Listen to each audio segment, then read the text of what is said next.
ಆಚಿ chilli powder ಸಖತ್ ಖಾರ ಬಣ್ಣ ಮತ್ತು ರುಚಿ ಆಚಿ ಚಿಲ್ಲಿ ಪೌಡರ್. ಡಿಕೆಶಿ ಸಿಎಂ ಆದರೆ ಸಂಪುಟಕ್ಕೆ ಸೇರಲ್ಲ ಅಂತ ಮತ್ತೆ ಹೇಳಿಕೆಗೆ ರಾಜಣ್ಣ ಅವರು ಸಮರ್ಥನೆ. ಡಿಕೆಶಿ ಸಿಎಂ ಆದರೆ ಅಲ್ವಾ ಈ ಪ್ರಶ್ನೆ ಉದ್ಭವಿಸೋದು? ಮತ್ತೆ ಡಿಕೆಶಿಗೆ ತಿರುಗೇಟು ಕೊಟ್ಟಿದ್ದಾರೆ ರಾಜಣ್ಣ. ಮೊನ್ನೆ ತಾನೇ ಈ ಮಾತು ಹೇಳಿದ್ರು ಅವರು. ಪಕ್ಷದಿಂದ ನನಗೆ ಯಾವುದೇ ರೀತಿ ತೊಂದರೆ ಆಗಿಲ್ಲ, ಆದರೆ ಕೆಲವರು ನನ್ನ ವಿರುದ್ಧ ಷಡ್ಯಂತ್ರವನ್ನು ನಡೆಸಿದ್ದಾರೆ. ಆರಂಭದಲ್ಲೂ ರಾಜೀನಾಮೆ ಕೊಟ್ಟಾಗಿ ಮಾತಾಡಿದರು. ಪಬ್ಲಿಕ್ ಟಿವಿ ಜೊತೆ ರಾಜಣ್ಣ ಎಕ್ಸ್ಕ್ಲೂಸಿವ್ ಆಗಿ ಮಾತನಾಡಿದ್ದಾರೆ. ಡಿಕೆಶಿ ಸಿಎಂ ಆದರೆ ತಾನೇ ನಾನು ಸಂಪುಟಕ್ಕೆ ಸೇರ್ಪಡೆ ಆಗಬೇಕಾ ಬೇಡವಾ ಅಂತಕ್ಕಂಥದ್ದು ಆ ಪ್ರಶ್ನೆನೇ ಉದ್ಭವಿಸಲ್ಲ ಅಂತ ಮಾತಾಡಿದ್ದಾರೆ. ದಿನ ಕ್ರಾಂತಿ ಆದರೆ ನೋಡಿ, ನವೆಂಬರ್ ಕ್ರಾಂತಿ, ಸೆಪ್ಟೆಂಬರ್ ಕ್ರಾಂತಿ, ಡಿಸೆಂಬರ್ ಕ್ರಾಂತಿ ರಾಜಕಾರಣ ಅಂತಕ್ಕಂಥದ್ದು ನಿಂತ ನೀರಲ್ಲ. ರಾಜಕಾರಣ ಅಂತಕ್ಕಂಥದ್ದು ಹರಿಯುವ ಚಲನ ಶಕ್ತಿ ಇರ್ತಕ್ಕಂಥ ಒಂದು ರಾಜಕಾರಣ. ಇದರಲ್ಲಿ ಏನೇನು ಆಗ್ತದೆ ನೋಡ್ತಾ ಇದ್ದೀರಲ್ಲ ನೀವೇ. ಸರ್, ಏನು ಸಿಎಂ ಸ್ಥಾನದ ಬದಲಾವಣೆ ವಿಚಾರದಲ್ಲಿ ಜಟಾಪಟಿ ನಡೀತಾ ಇದೆ, ಇದನ್ನೇ ನಾವು ಸದನದಲ್ಲಿ ಎತ್ಕೊಳ್ತೀವಿ ಅಂತ ಹೇಳಿದ್ರು. ಸಿಎಂ ಡಿಸಿಎಂ ವಿಪಕ್ಷಗಳು ಸಿಎಂ ಡಿಸಿಎಂ ನಡುವೆ ತಾತ್ಕಾಲಿಕವಾದ ಕಾಂಪ್ರಮೈಸ್ ಆಗಿರೋದು. ನೋಡಿ, ವಿರೋಧ ಪಕ್ಷದವರು ಯಾರೂ ಕೂಡ ಆಡಳಿತ ಪಕ್ಷಕ್ಕೆ ಬೆಂಬಲ ಕೊಡಬೇಕು, ಆಡಳಿತ ಪಕ್ಷದ ಪರವಾಗಿ ಮಾತಾಡಬೇಕು ಅಂತ ನಾವ್ಯಾರೂ ನಿರೀಕ್ಷೆ ಮಾಡೋದಿಲ್ಲ.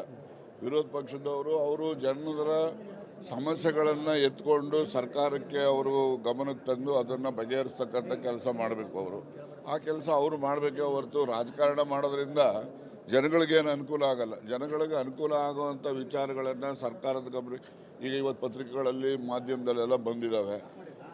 ರೈತರಿಗೆ ಸರಿಯಾಗಿ ಅವರಿಗೆ ಸಿಗಬೇಕಾದಂತಹ ಪರಿಹಾರ ದೊರಕಿಲ್ಲ ಅಂಥ ವಿಚಾರಗಳ ಬಗ್ಗೆ ಚರ್ಚೆ ಜನವರಿಯಲ್ಲಿ ಸಿಎಂ ಡಿಸಿಎಂ ಇಬ್ಬರನ್ನ ಕೂಡ ದೆಹಲಿಗೆ ಕರೆಸ್ತಾರೆ ಅನ್ನುವಂಥದ್ದು ಸರ್. ಅಲ್ಲಿ ಒಂದು ತೀರ್ಮಾನ ಆಗುತ್ತೆ ಅಂತ ನಿಮ್ಮ ಮಾತಲ್ಲೇ ಪ್ರಶ್ನೆನೂ ಇದೆ, ಉತ್ತರನೂ ಇದೆ. ಅಂದ್ರೆ ಕರೆಸ್ತಾರೆ ನಿಮ್ಗೂ ಕನ್ಫರ್ಮ್? ಕರೆಸ್ಬೋದು, ಕರೆಸದೇ ಇರ್ಬೋದು, ಅದು ದೆಹಲಿಯವರ ಮನಸ್ಥಿತಿ. ಸಿಎಂ ಬದಲಾದ್ರೆ ತಾವು ಇರಲ್ವ ಸರ್ ಸಚಿವ ಸಂಪುಟಕ್ಕೆ ಬರಕ್ಕೆ ಇಷ್ಟಪಡಲ್ಲ? ನಾನು ಇಲ್ಲ ಅಂತ ಹೇಳಿದ್ದೀನಲ್ಲ. ಡಿಕೆ ಶಿವಕುಮಾರ್ ಆದಾಗಲ್ವೇ? ಸೊ ರಾಜಣ್ಣ ಅವರ ಮಾತು, ಡಿ ಕೆ ಶಿವಕುಮಾರ್ ಅವರು ಸಿಎಂ ಆದಾಗ ತಾನೆ, ಆಗ್ತಾರೋ ಇಲ್ವೋ ಅಂತಕ್ಕಂಥದ್ದೇ ಗ್ಯಾರಂಟಿ ಇಲ್ಲ ಅಂತ ಮೊನ್ನೆ ಎಲ್ಲ ಅವ್ರು ಮಾತಾಡಿದ್ದು. ಡಿ ಕೆ ಶಿವಕುಮಾರ್ ಸಿಎಂ ಆದರೆ ನಾನು ಆ ಸಂಪುಟದಲ್ಲಿ ಸಚಿವನಾಗಿ ಇರಲ್ಲ ಅಂತ ಇವತ್ತು ಕೂಡ ರಾಜಕಾರಣ ಅಂತಕ್ಕಂಥದ್ದು ಹರಿಯುವ ಚಲನ ಶಕ್ತಿ ಇರ್ತಕ್ಕಂಥ ಒಂದು ರಾಜಕಾರಣ. ಇದರಲ್ಲಿ ಏನೇನು ಆಗ್ತದೆ ನೋಡ್ತಾ ಇದ್ದೀರಲ್ಲ ನೀವೇ.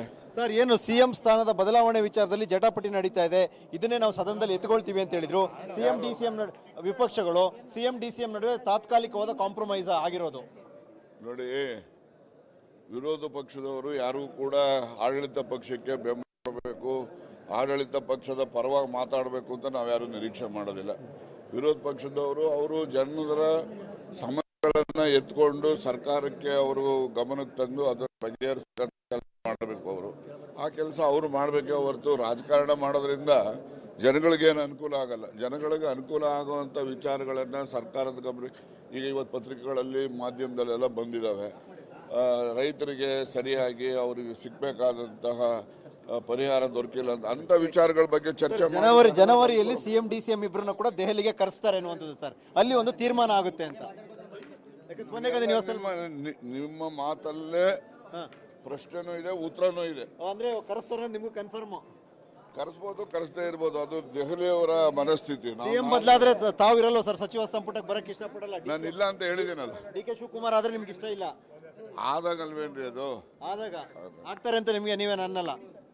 Okay, thank you sir. ಕೊನೆ ಪ್ರಶ್ನೆ ಇದೆ ಸರ್. ಕೊನೆ ಪ್ರಶ್ನೆ ಇದೆ ನಂದು. ಏನು ಅಂದ್ರೆ ಸರ್, ತಾವು ಇಷ್ಟೆಲ್ಲ ಹೇಳಿದ್ರಲ್ಲ ಸರ್, ಈಗ ತಾವು ಸಕ್ರಿಯ ರಾಜಕಾರಣದಲ್ಲಿ ಇರ್ತೀರಾ ಇರಲ್ವ ಅನ್ನೋ ಬಗ್ಗೆ ಒಂದು ಚರ್ಚೆ ನಡೀತಾ ಇದೆ ಸರ್. ತಾವು ಕಾಂಗ್ರೆಸ್ ಅಲ್ಲೇ ಇರಲ್ಲ ಅನ್ನೋ ಚರ್ಚೆ. ಯಾರು ಹೇಳಿದರು? ನಾನು ಹೇಳಿದ್ದೀನಿ ಅನ್ರಿ, ಸುಮ್ಮನೆ ಎಲ್ಲ ನೀವುಗಳನ್ನ ನೋ ಸರ್. ರಾಜಣ್ಣ ಅವರು ನಾನು ಇವರೆಲ್ಲರೂ ಕಾಂಗ್ರೆಸ್ಗೆ ಬರೋದಕ್ಕಿಂತ ಮುಂಚೆಯಿಂದ 1969 ಕಾಂಗ್ರೆಸ್ ಪಾರ್ಟಿಲಿ ಇರೋನು, ಗೊತ್ತಾಯ್ತಾ? ನೀವು ನಮ್ಮ ಇತಿಹಾಸ ಎಲ್ಲ ಸರಿಯಾಗಿ ನಾನು ಹೇಳಿದ್ದೀನಿ, ಸದಸ್ಯರು ಆಗಿದ್ರಿ, ಕಾಂಗ್ರೆಸ್ ಆಗಿದ್ದು.